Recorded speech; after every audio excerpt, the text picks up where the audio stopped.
Good morning, students. My name is Paramjit Kaur. Today I will discuss with you the chapter The Rule of the Road.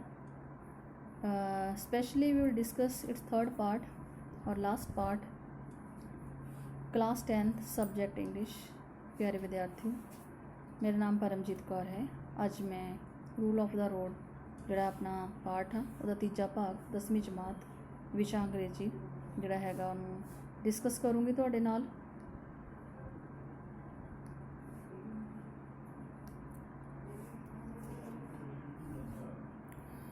प्यारे विद्यार्थियों, there is one slide on the screen written pre-reading recapitulation। pre-reading ਦਾ ਮਤਲਬ ਹੁੰਦਾ ਪੜ੍ਹਨ ਤੋਂ ਪਹਿਲਾਂ, recapitulation ਹੁੰਦਾ ਜਿਹੜੀ ਆਪਣੇ ਕੋਲੇ ਦੁਹਰਾਈ, ਸੰਖੇਪ ਦੇ ਵਿੱਚ ਦੁਹਰਾਈ ਰਜੇ।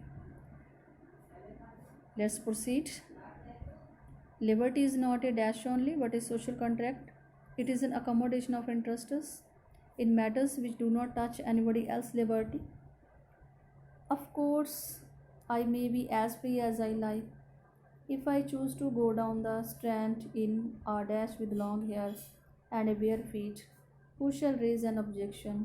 You have dash to laugh at me, but I have liberty to be dash to you. And if I have a fancy for dyeing my hair, or waxing my moustaches, or wearing a tall hat, a frock coat and sandals, or going to bed late or getting up early, I shall follow my dash and ask no one's dash. My dear students, try to do this exercise. You will definitely do it, I am sure. Okay, my dear students, there is a solution on the screen. There are green colored words which are filled in the place of fill-ups. First is personal affairs, second is our dressing gown, third is liberty, fourth is fancy, and fifth and last one is permission। ठीक है, चलो मैं ਤੁਹਾਨੂੰ ਇਹਦਾ ਹੁਣ ਪੰਜਾਬੀ ਦੇ ਵਿੱਚ meaning ਵੀ ਦੱਸ ਦਿੰਦੀ ਹਾਂ। ਇਹਦਾ ਮਤਲਬ ਹੈਗਾ ਲਿਬਰਟੀ ਜਿਹੜੀ ਹੈਗੀ ਆ ਉਹ ਇੱਕ ਨਿੱਜੀ ਮਸਲਾ ਨਹੀਂ ਹੈਗੀ, ਇੱਕ ਸਮਾਜਿਕ ਜਿਹੜਾ ਹੈਗਾ ਸਮਝੌਤਾ, ਤੇ ਇਹ ਨਿੱਜੀ ਹਿੱਤਾਂ ਦਾ ਸਮਝੌਤਾ ਹੈ ਮੇਨ ਤਾਂ।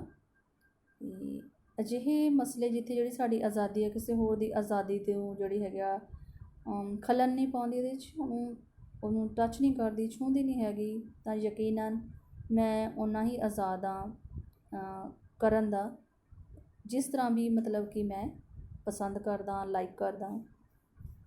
ਆਈ ਵਰਡ ਰਾਈਟਰ ਨੇ ਰਾਜੀ ਆਪਣੇ ਵਾਸਤੇ ਯੂਜ਼ ਕੀਤਾ ਹੋਇਆ first person. If I choose to go down the Strand in dressing gown with long hair and bare feet, who shall raise an objection? ਭਾਵ ਕਿ ਜੇ ਮੈਨੂੰ ਨੀਚੇ ਡਰੈਸਿੰਗ ਗਾਊਨ ਦੇ ਵਿੱਚ ਨੀਚੇ ਜਾਣਾ, ਸਟੈਂਡ 'ਤੇ ਜਾਣਾ ਖੁੱਲ੍ਹੇ ਵਾਲਾਂ ਦੇ ਨਾਲ, ਨੰਗੇ ਪੈਰਾਂ ਦੇ ਨਾਲ ਪਸੰਦ ਆ ਤਾਂ ਕੋਈ ਵੀ ਇਸ 'ਤੇ ਇਤਰਾਜ਼ ਨਹੀਂ ਕਰੇਗਾ। ਤੁਹਾਨੂੰ ਆਜ਼ਾਦੀ ਹੈ ਮੇਰੇ 'ਤੇ ਹੱਸਣ ਦੀ, ਤਾਂ ਮੈਂ ਵੀ ਜਿਹੜਾ ਹੈਗਾ ਉਸ ਨੂੰ ਇਗਨੋਰ ਕਰ ਸਕਦਾ, ਉਹਦੇ ਲਈ ਇੰਡੀਫਰੈਂਟ ਹੋ ਸਕਦਾ, ਲਾਪਰਵਾਹ ਹੋ ਸਕਦਾ, ਜੋ ਵੀ ਤੁਸੀਂ ਕਹਿੰਦੇ ਹੋ ਮੈਨੂੰ। ਮੈਨੂੰ ਸ਼ੌਂਕ ਹੈਗਾ ਆਪਣੇ ਬਾਲਾਂ ਨੂੰ ਰੰਗਣ ਦਾ, ਆਪਣੀਆਂ ਮੁੱਛਾਂ ਨੂੰ ਵੈਕਸ ਕਰਨ ਦਾ, ਉਹਨਾਂ ਨੂੰ ਫਿਕਸ ਕਰਨ ਦਾ, ਕੋਈ ਜੈਲ ਲਗਾ ਕੇ ਮੈਨੂੰ ਲੰਬਾ ਟੋਪ ਪਹਿਨਣ ਦਾ ਸ਼ੌਂਕ ਆ, ਜਾਂ ਕਹਿ ਲਓ ਫਰੋਕ ਵਾਲਾ ਕੋਟ ਜਿਹੜਾ ਹੁੰਦਾ ਨੀਚੋਂ ਗੋਲ ਜਿਹਾ ਉਹ, ਜਾਂ ਫੁੱਟਵੇਅਰ ਦੇ ਤੌਰ 'ਤੇ ਸੈਂਡਲ ਲਈ ਸ਼ੂਜ਼ ਨਹੀਂ ਪਾਉਣੇ, ਤਾਂ ਜਾਂ ਫਿਰ ਬਿਸਤਰ ਦੇ ਵਿੱਚ ਲੇਟ ਜਾਣਾ ਜਾਂ ਸਵੇਰੇ ਜਲਦੀ ਉੱਠਣਾ, ਤਾਂ ਮਤਲਬ ਜੋ ਵੀ ਮੈਨੂੰ ਪਸੰਦ ਆ ਮੈਂ ਕਰ ਸਕਦਾ, ਅਤੇ ਇਹਦੇ ਵਾਸਤੇ ਮੈਨੂੰ ਕਿਸੇ ਵੀ ਵਿਅਕਤੀ ਦੀ ਜਿਹੜੀ ਪਰਮਿਸ਼ਨ ਦੀ ਲੋੜ ਨਹੀਂ ਹੈਗੀ। There is one more exercise on the screen, my dear students, to check our knowledge which we have got from the can say reading of the last two parts of the chapter। ਪਿਆਰੇ ਵਿਦਿਆਰਥੀਓ, ਪਿੱਛੇ ਜਿਹੜੇ ਦੋ ਹਿੱਸੇ ਆਪਾਂ ਪੜ੍ਹੇ ਨੇ ਇਸ ਪਾਠ ਦੇ, ਉੱਥੋਂ ਜੋ ਵੀ ਆਪਾਂ ਜਾਣਕਾਰੀ ਹਾਸਿਲ ਕੀਤੀ ਹੈ ਉਹਦੇ ਵਾਸਤੇ ਆਪਣੀ ਅਭਿਆਸ ਐਕਸਰਸਾਈਜ਼ ਹੈਗੀ ਆ ਇਹ। I got into a dash at a country station the other morning and settled down for what the school boys would call an hour's swat at a blue book. I was not reading it for dash. The truth is that I never do read blue books for pleasure. I read them as a lawyer reads a brief for the very humble dash of turning an honest penny out of them. Now if you are reading a dash for pleasure, it doesn't matter what is going on around you. I think I could enjoy a really good even in the midst of an dash. Okay, my dear students, there is solution of that exercise. In the same manner, fill-ups are filled with green color words. First is railway carriage, second is pleasure, third is purpose, fourth is a book, novel, earthquake. ਪਿਆਰੇ ਵਿਦਿਆਰਥੀਓ, ਇੱਥੇ ਵੀ exercise ਉਵੇਂ ਭਰੀ ਹੋਈ ਹੈ ਹਰੇ ਰੰਗ ਦੇ ਸ਼ਬਦਾਂ ਦੇ ਨਾਲ। ਠੀਕ ਹੈ, ਆਓ ਤੁਹਾਨੂੰ ਮੈਂ ਇਹਦੀ ਵੀ ਜਿਹੜੀ ਹੈਗੀ ਆ ਅਰਥ ਜਿਹੜਾ ਪੰਜਾਬੀ ਦੇ ਵਿੱਚ ਦੱਸ ਦਵਾਂ ਤਾਂ ਕਿ ਤੁਹਾਨੂੰ ਚੰਗੀ ਤਰ੍ਹਾਂ ਇਹਨੂੰ ਪਤਾ ਲੱਗ ਸਕੇ। ਇੱਕ ਸਵੇਰ ਮੈਂ ਪਿੰਡ ਦੇ ਸਟੇਸ਼ਨ ਤੋਂ, ਕੰਟਰੀ ਹੁੰਦਾ ਪਿੰਡ, ਵਿਲੇਜ ਸਾਈਡ, ਪਿੰਡ ਦੇ ਸਟੇਸ਼ਨ ਤੋਂ ਰੇਲ ਗੱਡੀ ਦੇ ਇੱਕ ਡੱਬੇ 'ਚ ਕਿਸੇ ਸਵੇਰ ਬੈਠਾ, ਕਿਸੇ ਸਵੇਰ ਮਤਲਬ ਖਾਸ ਨਹੀਂ, ਕਿਸੇ ਸਵੇਰ ਬੈਠਾ ਅਤੇ ਮੈਂ ਸੈੱਟ ਹੋ ਕੇ ਇੱਕ ਕਿਤਾਬ ਜਿਹੜੀ ਸੀਗੀ ਮੇਰੇ ਕੋਲ, ਬਲੂ ਬੁੱਕ ਸੀ ਜਿਹੜੀ ਸੰਸਦ ਦੇ ਲਈ ਲਿਖੀ ਗਈ ਕਿਤਾਬ, ਸੰਸਦ ਦੀ ਰਿਪੋਰਟ 'ਤੇ ਲਿਖੀ ਗਈ ਕਿਤਾਬ ਸੀਗੀ, ਉਹ ਮੈਂ ਪੜ੍ਹਨ ਬੈਠ ਗਿਆ। ਅਤੇ ਇਹਨੂੰ ਆਮ ਤੌਰ 'ਤੇ ਜਿਹੜੇ ਸਕੂਲ ਦੇ ਬੋਆਇਜ਼ ਹੁੰਦੇ ਨੇ, ਲੜਕੇ ਹੁੰਦੇ ਨੇ, ਇਹਨੂੰ ਮਨ ਪਰਚਾਵਾ ਜਿਹੜੀ ਕਿਤਾਬ ਆ ਉਹਦਾ ਨਾਮ ਵੀ ਦਿੰਦੇ ਨੇ। ਮੈਂ ਜਿਹੜੀ ਇਹ ਕਿਤਾਬ ਸੀਗੀ ਇਹਨੂੰ ਕਿਸੇ ਮਨੋਰੰਜਨ ਲਈ ਨਹੀਂ ਸੀ ਪੜ੍ਹ ਰਿਹਾ। ਸੱਚਾਈ ਇਹ ਆ, ਅਸਲੀਅਤ ਇਹ ਆ ਕਿ ਮੈਂ ਕਦੀ ਵੀ ਮਨੋਰੰਜਨ ਲਈ ਇਹ ਵਾਲੀਆਂ ਕਿਤਾਬਾਂ ਪੜ੍ਹਦਾ ਹੀ ਨਹੀਂ ਹੈਗਾ। ਮੈਂ ਤਾਂ ਇੱਕ ਵਕੀਲ ਦੀ ਤਰ੍ਹਾਂ ਕਿਤਾਬ ਨੂੰ ਪੜ੍ਹਦਾ, ਉਹਦੇ ਕਹਿ ਲਓ ਜਿਹੜਾ ਛੋਟਾ ਕੀਤਾ ਸਾਰ ਆ ਉਹਨੂੰ ਦੇਖਦਾ, ਜਿਹਦੇ ਵਿੱਚੋਂ ਮੇਰਾ ਮਕਸਦ ਜਿਹੜਾ ਬੜਾ ਨੇਕ ਮਕਸਦ ਜਾਂ ਕਹਿ ਲਓ ਬੜਾ ਨਿਮਰ ਮਕਸਦ ਮੇਰਾ ਹੁੰਦਾ ਕਿ ਉਹਦੇ 'ਚੋਂ ਮੈਂ ਆਪਣੀ ਨੇਕੀ ਦੀ ਕਮਾਈ, ਇਮਾਨਦਾਰੀ ਦੀ ਕਮਾਈ ਵਿੱਚੋਂ ਲੈਣੀ ਹੁੰਦੀ ਆ। ਅਤੇ ਜੇਕਰ ਤੁਸੀਂ ਕਿਸੇ ਕਿਤਾਬ ਨੂੰ ਕਿਸੇ ਟਾਈਮ ਪਾਸ ਲਈ ਜਾਂ ਮਨੋਰੰਜਨ ਲਈ ਪੜ੍ਹਦੇ ਹੋ ਤਾਂ ਇਹਦੇ ਨਾਲ ਕੋਈ ਫਰਕ ਨਹੀਂ ਪੈਂਦਾ ਕਿ ਤੁਹਾਡੇ ਆਲੇ ਦੁਆਲੇ ਕੀ ਹੋ ਰਿਹਾ, ਕੀ ਵਾਪਰ ਰਿਹਾ, ਕੋਈ ਨਹੀਂ ਫਰਕ ਪੈਂਦਾ। ਮੈਂ ਸੋਚਦਾ ਕਿ ਮੈਂ ਵੀ ਵਧੀਆ ਇੰਜੋਏ ਕਰ ਸਕਦਾ ਜੇ ਕੋਈ ਇੱਦਾਂ ਦੀ, ਮੈਂ ਵੀ ਇਕੱਲੇ ਬਿਨਾਂ ਕਿਸੇ ਮਕਸਦ ਤੋਂ ਸਿਰਫ ਟਾਈਮ ਪਾਸ ਲਈ ਜਾਂ ਮਨੋਰੰਜਨ ਲਈ ਕੋਈ ਨਾਵਲ ਜਾਂ ਕਿਤਾਬ ਪੜ੍ਹਨੀ ਹੈ, ਫਿਰ ਤਾਂ ਚਾਹੇ ਆਲੇ ਦੁਆਲੇ ਮੇਰੇ ਕਹਿ ਲਓ ਭੁਚਾਲ ਵੀ ਕਿਉਂ ਨਾ ਹੁੰਦਾ ਹੋਵੇ ਤਾਂ ਵੀ ਮੈਂ ਪੜ੍ਹ ਸਕਦਾ। My dear students, now we are to do the, can say we are to complete the chapter, remaining part of the chapter। ਮੇਰੇ ਵਿਦਿਆਰਥੀਓ, ਆਪਾਂ ਹੁਣ ਜਿਹੜਾ ਰਹਿ ਗਿਆ ਚੈਪਟਰ ਦਾ ਹਿੱਸਾ ਉਹਨੂੰ ਪੂਰਾ ਕਰਨਾ। ਆਓ ਸ਼ੁਰੂ ਕਰੀਏ। There are cases of course where the clash of liberties seem to defy compromise. My dear old friend X, who lives in West End Square and who is an amazing mixture of good nature and irascibility, flies into a passion when he hears a street piano and rushes out to or it away, but nearby lives a distinguished lady of romantic picaresque tastes who dotes on street piano, attacks them as wasps are attracted to a jar of jam। ਪਿਆਰੇ ਵਿਦਿਆਰਥੀਓ, ਨਿਰਸੰਦੇਹ ਅਜਿਹੇ ਬਹੁਤ ਸਾਰੇ case ਹੁੰਦੇ ਨੇ ਜਿਨ੍ਹਾਂ ਕੇਸਾਂ ਦੇ ਵਿੱਚ ਦੋ ਜਿਹੜੀਆਂ ਆਜ਼ਾਦੀਆਂ, ਦੋ ਵਿਅਕਤੀਆਂ ਦੀ ਆਜ਼ਾਦੀ ਇੱਕ ਦੂਜੇ ਦੇ ਸਾਹਮਣੇ ਆਣ ਖਲੋਂਦੀ ਹੈ। ਠੀਕ ਹੈ, ਬਿਲਕੁਲ ਇਸੇ ਤਰ੍ਹਾਂ ਮੇਰੇ ਇੱਕ ਬਹੁਤ ਪੁਰਾਣੇ ਪਿਆਰੇ ਜਿਹੇ ਮਿੱਤਰ ਨੇ ਮਿਸਟਰ ਐਕਸ, ਜਿਹੜੇ ਵੈਸਟ ਐਂਡ ਸਕੁਏਅਰ ਦੇ ਵਿੱਚ ਰਹਿੰਦੇ ਨੇ ਅਤੇ ਜੋ ਬਹੁਤ ਹੀ ਵਧੀਆ ਸੁਭਾਅ ਦੇ ਕਹਿ ਲਓ, ਅਤੇ ਨਾਲ ਹੀ ਥੋੜ੍ਹੇ ਜਿਹੇ ਗੁਸੈਲੇ, ਮਤਲਬ ਉਹਨਾਂ ਦਾ ਇੱਕ ਅਜੀਬ ਜਿਹਾ ਮਿਕਸਚਰ ਨੇ ਉਹ। ਅਤੇ ਕਈ ਵਾਰ ਤਾਂ ਉਹ ਪਾਗਲ ਹੋ ਜਾਂਦੇ ਨੇ ਜਦੋਂ ਕਿਸੇ ਗਲੀ ਦੇ ਵਿੱਚ ਕਿਸੇ ਪਿਆਨੋ ਵਜਾਉਣ ਵਾਲੇ ਨੂੰ ਸੁਣਦੇ ਨੇ, ਬਿਲਕੁਲ ਪਸੰਦ ਨਹੀਂ ਹੈਗੀ ਆਵਾਜ਼, ਅਤੇ ਉਹ ਬਿਲਕੁਲ ਦੌੜਦੇ ਨੇ ਉਸਨੂੰ ਬੰਦ ਕਰਵਾਉਣ ਜਾਂ ਉਸਨੂੰ ਦੌੜਾਉਣ ਵਾਸਤੇ। ਬਟ ਮਤਲਬ ਨੇੜੇ ਹੀ ਉੱਥੇ ਨੀਅਰ ਬਾਈ ਕਿੱਦਾਂ ਦੀ ਲੇਡੀ ਆ, ਕਿੱਦਾਂ ਦੀ ਔਰਤ ਆ, ਬੜੀ ਪ੍ਰਸਿੱਧ ਔਰਤ ਰਹਿੰਦੀ ਆ ਜਿਹਦੇ ਬੜੇ ਰੋਮਾਂਚਿਕ, ਠੀਕ ਹੈ, ਰੋਮਾਂਚਿਕ ਉਹਦੇ ਟੇਸਟ ਨੇ, ਕਹਿ ਲਓ ਸਵਾਦ ਹੀ ਕਹਿੰਦੇ ਹਨ ਨਾ, ਸਵਾਦ ਜੀਭ ਦਾ ਵੀ ਹੁੰਦਾ, ਕੰਨਾਂ ਦਾ ਵੀ ਹੁੰਦਾ, ਹਰ ਤਰੀਕੇ ਦਾ।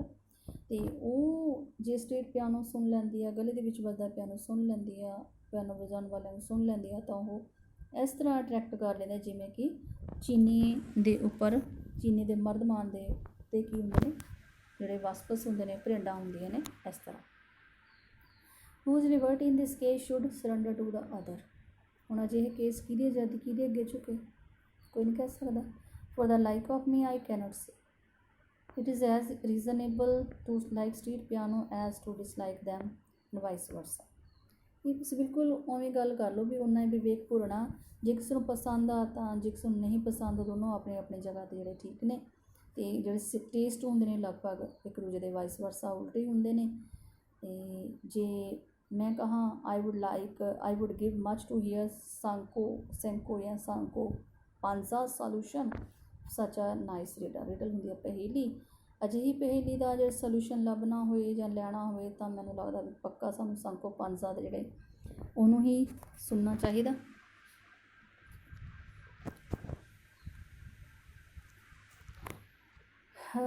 ਮਾਈ ਡੀਅਰ ਸਟੂਡੈਂਟਸ, ਲੈਟ ਕੰਟੀਨਿਊ। आओ प्यारे विद्यार्थियों जारी रखिए। I suppose the fact is that we can be neither complete anarchist nor complete socialist in this complex world. We must be judicious mixture of both. We have both liberty to preserve our individual liberty and our social liberty. I shall not permit any authority to say that my child must go to this school or that, shall specialize in science or art, shall play cricket or soccer. But इन्हें soccer बोलना, soccer नहीं बोलना, ठीक है। Soccer R G silent है। The things are personal. तो मेरा मनना हैगा एक वैसे सच्चाई भी है, तत्थ भी है कि ये पूरी कंपलैक्स वर्ल्ड आ, कंपलैक्स का मतलब होंदा गुंझलदार, जोड़ा पूरा गुंझलदार दुनिया जी साडी संसार हैगा, इत्थे ना तो पूरी तरह के नाल अराजकता वाले तो ना ही पूरी तरह के नाल समाजपन वाले, किस तरह दोनों तरह की परसनैलिटी वाले व्यक्ति ने जोड़े फिट नहीं आते हैं। तो ये होना की चाहिए पक्का, मस्ट मीनस पक्का। तो पक्का सानू दोनों का ही मिश्रण, वधिया मिश्रण, एक समझदारी वाला मिश्रण, किन्नी रेशो प्रपोर्शन सानू चाहिए चीज़ उन्ना उदा का मिश्रण होना चाहिए। तो असीं दोनों ही लिबर्टी जोड़ा है, दोनों आज़ादियों जोड़ा है, चाहे वह निजी है चाहे वह साड़ी समाजिक आज़ादी है, दोनों ही प्यारे विद्यार्थियों बनाई रखना। तो प्यारे विद्यार्थियों, मैं जिदा कि ये आउथर कहता कि वह बिल्कुल इजाज़त नहीं दिंदा कि जोड़ा उसका बच्चा है उन्होंने कोई कहे भी वो इस स्कूल च जाएगा या उस स्कूल च पढ़ेगा या वो साइंस के फील्ड के विच महारत हासिल करूगा या आर्ट्स के विच करूगा, वो क्रिकेट खेडूगा या फिर वो सॉकर की होंदा फुटबॉल खेडूगा। प्यारे विद्यार्थी, सारिया चीज़ां जिहड़ियां ने निजी होंदियां ने, पर्सनल होंदियां ने, तो ये आपां किसी दखल अंदाजी नहीं चाहते होंदे। Let's proceed, my dear students, as the writer said. But if I proceed to say that my child shall do no education at all, that he shall be brought up as to a Primable Samaj or a Mr. Falcon's Academy for Pickpockets, then society, but it is society नहीं बोलना है, society will politely but firmly tell me that it has no use for Primable Samaj, but a Primable Samaj को underline कर लो, and a very stern objection, please underline this word also, stern objection to pickpockets, pickpocket word भी underline कर लो, that my child must have a certain minimum of education whether I like it or not. I cannot have the liberty to be nuisance word भी underline कर लो बच्चे, to my neighbors, to make my child a burden and a danger to the commonwealth। प्यारे विद्यार्थियों, जिवें साडा लेखक अगे वधाउंदा story नूं जो सानू नरेट कर रहा, दस रहा वो फस्ट परसन के विच ही, वो कहता कि मैं किसी को भी अधिकार नहीं दिंदा कि मेरे जोड़ा बच्चा वो मतलब कि उन्हें जिदा अपने पिछे दसिया सी भी वो किद्दां करेगा नहीं करेगा, पर कहना भी ये भी तो गल नहीं हो सकती ना कि मेरा बच्चा पढ़े ही ना, जिन्नी मिनिमम पढ़ाई उन्हें चाहिए, सिक्ख्या चाहिए वो लवे ही ना। तो एक पूर्व इतिहासिक जोड़ा अपना आदम मनुख होंदा सीगा उहदी तरह रहे, असभ्यक, ठीक है, सिवेज पता असभ्यक, प्रिमेबल पूर्व, तो उमें दा होवे या फिर मिस्टर फाल्कन की सिक्ख्या जी अकैडमी हैगी आ उत्थे वो जेब कतरियां का काम सीखे, तो बेटे समाज फिर की करूगा, बड़े आराम नाल, बड़ी पोलाइटली, बड़े निमरता नाल उन्हें दसूगा, पर किते किते हो सकता वो थोड़ा सख्त फर्मली सख्त भी दसे, सख्ती नाल भी दसे कि ये कोई फ़ायदा नहीं हैगा, वो पहली वाली पूर्व इतिहासिक असभ्यक जिंदगी का। तो हो सकता ये भी कि वो बड़ा तकड़े शब्द स्टर्न ऑब्जेक्शन, तकड़ी इतराज भी जताए कि जेब कतरा हो उदा बेटा किमें बन सकता। तो एक होर भी है कि मेरे बच्चे को घट्टो घट्ट पढ़ाई तो उन्होंने करनी ही होएगी, चाहे मैनू पसंद आ चाहे नहीं। तो मैंने बिल्कुल आज़ादी नहीं हैगी, बिल्कुल ही नहीं हैगी कि जड़ा हैगा कि मेरे गुआंढियां दे वास्ते, ठीक है, एक मुश्किल नॉसेंस होंदी है, मुश्किल प्रॉब्लम बने मेरा बच्चा, तो ना ही मेरा बच्चा किसी होर वास्ते बर्डन जा कह लो खतरा बने समाज वास्ते, है ना, पूरी सारी समाज के सोसाइटी वास्ते। My dear students, let it be carry on. It is in the small matters of conduct, in the observance of the rule of the road, that we pass judgment upon ourselves and declare that we are civilized or uncivilized. The great moments of heroism and sacrifice are rare. It is the little habits of commonplace intercourse that make up the great sum of life and sweeten or make bitter the journey. I hope my friend in this railway carriage will reflect on this. Okay, ਬੇਟੇ ਅੱਛਾ ਬੱਚੇ ਹੁਣ ਆਪਾਂ ਅੱਗੇ ਕਰਦੇ ਹਾਂ ਵੀ ਜਿਹੜੇ small ਦੇ ਛੋਟੇ ਛੋਟੇ ਮੈਟਰਸ ਗੱਲਾਂ ਜਿਹੜੀਆਂ ਛੋਟੀ ਛੋਟੀਆਂ ਗੱਲਾਂ ਨੇ ਨਾ ਜਿਹੜੀਆਂ ਆਪਾਂ ਡਿਸਕਸ ਕੀਤੀਆਂ ਨੇ ਇਹਨਾਂ ਦੇ ਵਿੱਚ ਹੀ ਇੱਕ ਆ ਜਾਂਦਾ ਆਪਣੇ ਸੜਕ ਦੇ ਨਿਯਮਾਂ ਦੀ ਪਾਲਣਾ ਕਰਨਾ। ਆਪਾਂ ਸਾਰੇ ਜਾਣਦੇ ਹਾਂ ਜੇ ਆਪਾਂ ਸੜਕ ਦੇ ਨਿਯਮਾਂ ਦੀ ਪਾਲਣਾ ਨਾ ਕਰੀਏ ਤਾਂ ਬਹੁਤ ਖਤਰਨਾਕ ਜਿਹੜਾ ਉਹਦਾ ਹਰਜ਼ਾਨਾ ਭਰਨਾ ਪੈਂਦਾ ਅਤੇ ਬਹੁਤ ਕੇਸਿਸ ਦੇ ਵਿੱਚ ਤਾਂ ਕਹਿ ਲਓ ਕਿ ਲੋਕਾਂ ਦੀ ਜਾਨ ਵੀ ਚਲੇ ਜਾਂਦੀ ਹੈ।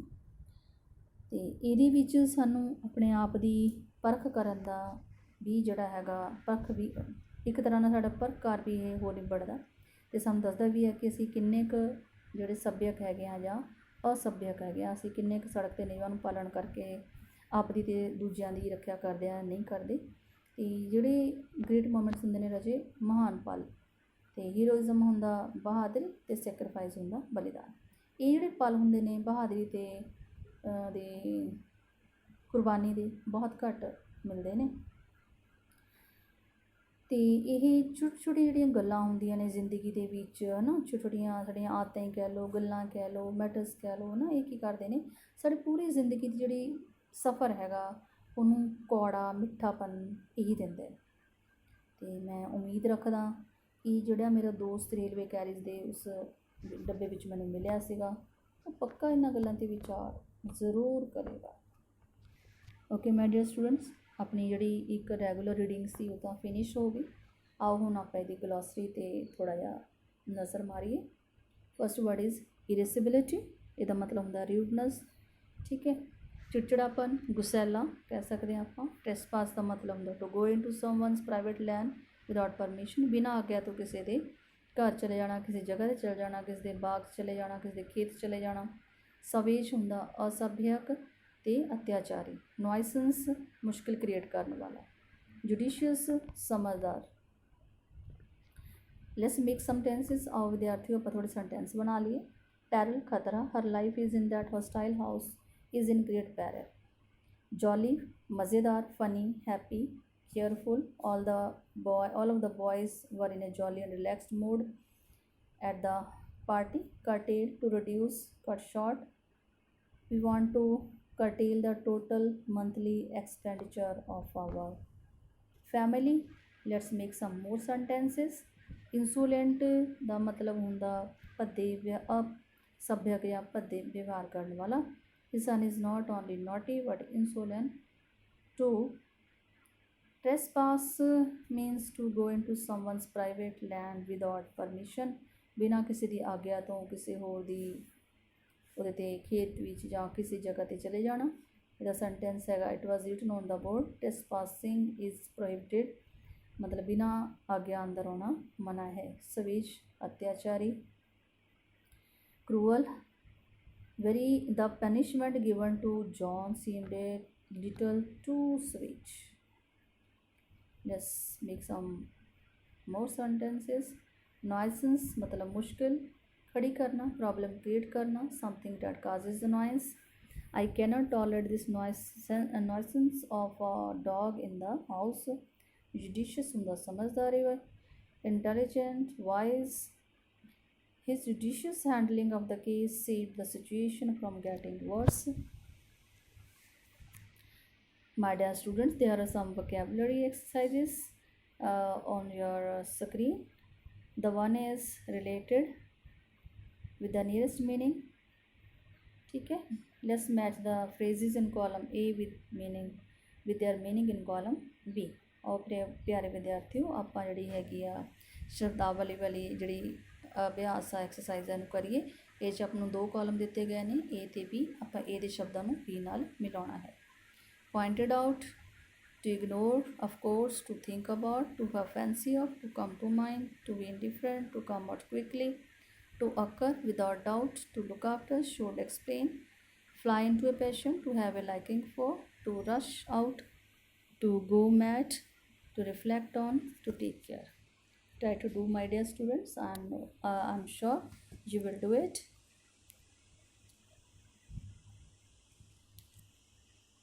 Okay, my dear students, there is the solution of this very can say exercise. Match the column.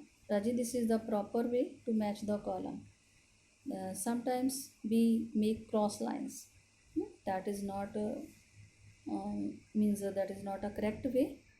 ਪਿਆਰੇ ਵਿਦਿਆਰਥੀਓ, ਇਹ ਬਿਲਕੁਲ ਸਹੀ ਤਰੀਕੇ ਨਾਲ ਕੀਤੀ ਹੋਈ ਮੈਚਿੰਗ ਆ। ਕਈ ਵਾਰ ਆਪਾਂ ਉਹ ਅੱਗੇ ਪਿੱਛੇ ਕੱਟ ਕਰਕੇ ਲਾਈਨਾਂ ਮਾਰ ਕੇ ਮਿਲਾ ਦਿੰਦੇ ਹਾਂ, ਉਹ ਕੋਈ ਇੰਨਾ ਵਧੀਆ ਜਿਹੜਾ ਸਹੀ ਨਹੀਂ ਹੁੰਦੀ ਮੈਚਿੰਗ। ਬਿਲਕੁਲ ਸਹੀ ਆਨਸਰ ਉਹਦੇ ਸਾਹਮਣੇ ਲਿਖਣਾ ਹੀ ਸਹੀ ਤਰੀਕੇ ਨਾਲ ਕੀਤੀ ਹੋਈ ਮਿਲਾਨ ਹੁੰਦਾ। ਪੁਆਇੰਟਡ ਹੁੰਦਾ, ਦੱਸਣਾ, ਇਸ਼ਾਰਾ ਕਰਨਾ, ਸਮਝਾਉਣਾ ਕਿਸੇ ਨੂੰ। ਆਫ ਕੋਰਸ ਯਕੀਨਨ to have a fancy for, ਪਸੰਦ ਕਰਨਾ, ਟੂ ਬੀ ਇਨਡਿਫਰੈਂਟ ਟੂ, ਲਾਪਰਵਾਹ ਹੋਣਾ। ਇਹਦਾ ਮਤਲਬ ਇਗਨੋਰ ਦਾ ਮਤਲਬ ਵੀ ਇਹੀ ਹੈ। ਟੂ ਵਕਰ, ਦਿਮਾਗ ਦੇ ਵਿੱਚ ਆਉਣਾ। ਟੂ ਲੁੱਕ ਆਫਟਰ, ਦੇਖਭਾਲ ਕਰਨੀ। Take care of, fly into a passion ਦਾ ਮਤਲਬ ਸੀਗਾ ਇੱਕ ਤਰ੍ਹਾਂ ਨਾਲ ਪਾਗਲਪਨ ਦੀ ਹੱਦ ਤੱਕ। To rush out, to come out quickly, ਅਤੇ ਦੌੜਨਾ, ਤੇਜ਼ੀ ਨਾਲ ਬਾਹਰ ਨਿਕਲਣਾ।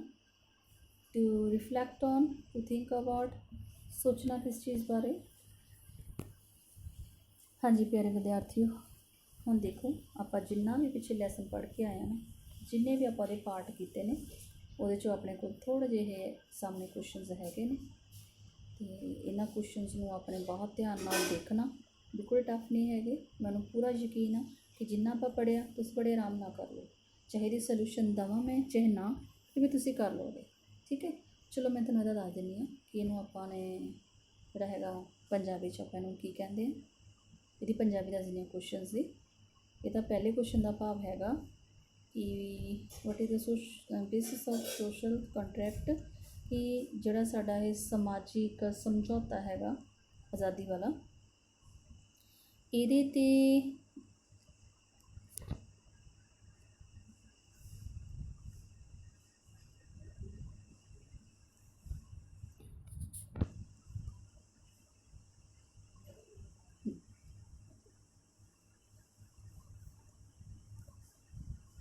ਜਿਹੜਾ ਸਾਡਾ ਇਹ ਸਮਝੌਤਾ ਹੈਗਾ,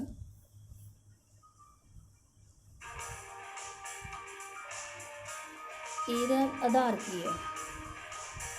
ਵੀ should be a judicious mixture of both. ਸਾਨੂੰ ਦੋਨਾਂ ਦਾ ਜਿਹੜਾ ਹੈਗਾ ਸਹੀ ਮਿਸ਼ਰਣ ਹੋਣਾ ਚਾਹੀਦਾ। What does the writer of the rule of the road mean for that. ਜਿਹੜਾ ਸਾਡਾ ਲੇਖਕ ਆ ਉਹਦਾ ਇਸ ਕਥਨ ਤੋਂ ਭਾਵ ਕੀ ਹੈ।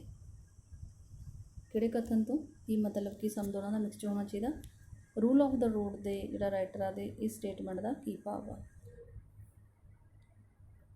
ਪਹਿਲਾ ਕੁਐਸਚਨ ਆ ਵਿਦਿਆਰਥੀ ਜਿਹੜਾ ਆਪਣੀ ਸਕਰੀਨ 'ਤੇ ਫਲੈਸ਼ ਹੋ ਰਿਹਾ।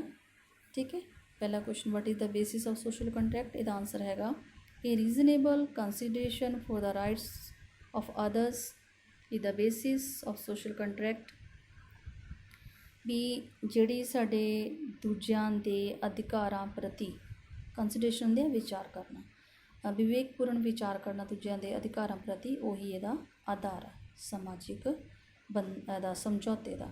ਠੀਕ ਹੈ, ਦੂਜਾ ਕੁਐਸਚਨ ਸੀਗਾ ਆਪਣਾ ਜੁਡੀਸ਼ੀਅਲ ਮਿਕਸਚਰ ਵਾਲਾ, ਕਿ ਜਿਹੜਾ ਸਮਝਦਾਰੀ ਵਾਲਾ ਮਿਸ਼ਰਣ ਇਹ ਹੋਣਾ ਚਾਹੀਦਾ। ਇਸ ਤੋਂ ਜਿਹੜਾ ਸਾਡੇ ਲੇਖਕ ਦਾ ਕੀ ਭਾਵ ਆ। ਆਨਸਰ ਇਹਦਾ ਦੇਖਦੇ ਹਾਂ ਬੱਚੇ, ਇਹ ਹੈਗਾ there can neither be complete social liberty nor complete individual liberty. There must be a judicious mixture of both, ਤੇ ਸਾਨੂੰ ਦੋਨਾਂ ਦਾ ਪ੍ਰੋਪਰ ਜਿਹੜਾ ਮਿਸ਼ਰਣ ਹੋਣਾ ਚਾਹੀਦਾ। Okay my dear students, now assignment for you.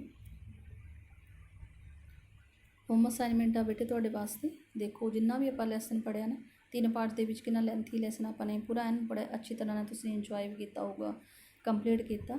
ਇਹ 'ਚ ਹੈਗਾ what is the theme of the essay, the rule of the road. ਅਤੇ ਰਜੀ ਜੇ ਆਪਾਂ ਇਸ ਕੁਐਸਚਨ ਦੇ ਵਿੱਚ ਦੇਖੀਏ ਨਾ, ਉਹਦਾ ਥੀਮ ਕੀ ਆ, ਇਹਦੇ ਜਿੰਨਾ ਚਾਹੇ ਲਿਖ ਲਓ ਤੁਸੀਂ, ਹੈ ਨਾ, ਚਾਹੇ ਪੂਰਾ ਸਟੋਰੀ ਉਹ ਲਿਖ ਦਿਓ, ਪਰ ਫਿਰ ਵੀ ਤੁਸੀਂ ਨੇ ਇੱਕ ਚੀਜ਼ ਤਾਂ ਦੇਖੀ ਹੈ ਕਿ ਪੂਰਾ ਚੈਪਟਰ ਜਿਹੜਾ ਹੈਗਾ ਕਿਸ ਪੁਆਇੰਟ ਦੇ ਜਿਹੜਾ ਹੈਗਾ ਆਲੇ ਦੁਆਲੇ ਘੁੰਮਦਾ ਹੈ। ਉਹ ਆਪਾਂ mister rule of the road ਦੇ ਰਿਗਾਰਡਿੰਗ ਵੀ ਅਤੇ ਵੈਸੇ ਵੀ ਕਹਿ ਲਓ ਕਿ ਦੂਸਰੇ ਸਿਨਾਰੀਓ ਦੇ ਵਿੱਚ, ਦੂਸਰੇ ਫੀਲਡ ਦੇ ਵਿੱਚ ਵੀ ਆਪਾਂ ਇਸ ਨੂੰ ਆਪਣੀ ਲਾਈਫ ਦੇ ਵਿੱਚ ਵੀ ਇਕੱਲਾ ਇਹਦੇ ਕਹਿ ਲਓ ਕਿ ਮਾਰਕਸ ਓਰੀਐਂਟੇਸ਼ਨ ਦੇ ਆਧਾਰ 'ਤੇ ਨਹੀਂ, ਆਪਾਂ ਵੈਸੇ ਵੀ ਇਸ ਚੀਜ਼ ਦਾ ਜਿਹੜਾ ਹੈਗਾ ਪੂਰਾ ਧਿਆਨ ਰੱਖਣਾ। ਅਤੇ ਆਈ ਨੋ ਕਿ you will do it, rather I am sure you will definite do it. Okay, my dear students, now as I have told you, we have done this chapter, the rule of the road, in 3 parts. We have given you a lot of exercises. We did paraphrasing also, ਤੇ ਆਪਾਂ ਨੇ translation ਵੀ ਨਾਲ ਕੀਤੀ ਹੈ ਤੇ ਆਪਾਂ ਨੇ practice ਵੀ ਕੀਤੀ ਹੈ ਤੇ ਆਪਾਂ ਨੇ ਇਸ ਤੋਂ ਇਲਾਵਾ ਵਿੱਚ ਆਪਣੀ ਵਕੈਬ ਨੂੰ ਇਨਹਾਂਸ ਕਰਨ ਵਾਸਤੇ, ਵਧਾਉਣ ਵਾਸਤੇ ਜਿਹੜਾ ਹੈਗਾ ਉਹ ਪ੍ਰੈਕਟਿਸ ਵੀ ਕੀਤੀ ਹੈ। ਤੇ ਉਸ ਤੋਂ ਬਾਅਦ ਆਪਾਂ ਨੇ ਮੇਕ ਸੈਂਟੈਂਸਿਸ ਦੀ ਪ੍ਰੈਕਟਿਸ ਵੀ ਕੀਤੀ ਆ। ਤੇ ਉਸ ਤੋਂ ਪਹਿਲੇ ਜਿਹੜਾ ਹੈ ਅਸੀਂ ਆਪਾਂ ਨੇ ਪਿਕਚਰ ਰੀਡਿੰਗ ਤੋਂ ਵੀ ਇਹਦੇ ਵਿੱਚ ਆਪਾਂ ਨੇ ਜਿਹੜਾ ਹੈਗਾ ਰੀਕੈਪਚੁਲੇਟ ਆਪਣੀ ਪੀਕੇ ਟੈਸਟਿੰਗ ਕੀਤੀ ਸੀਗੀ। I hope you have liked it and you will do better to get good marks. Then I am dead sure that you will do well in your exam. Thank you very much. I am really thankful to all of you. Thank you very much, my dear students. I am also thankful to you, to the team Padho Punjab, Padhao Punjab, Sangrur. Thank you very much once again.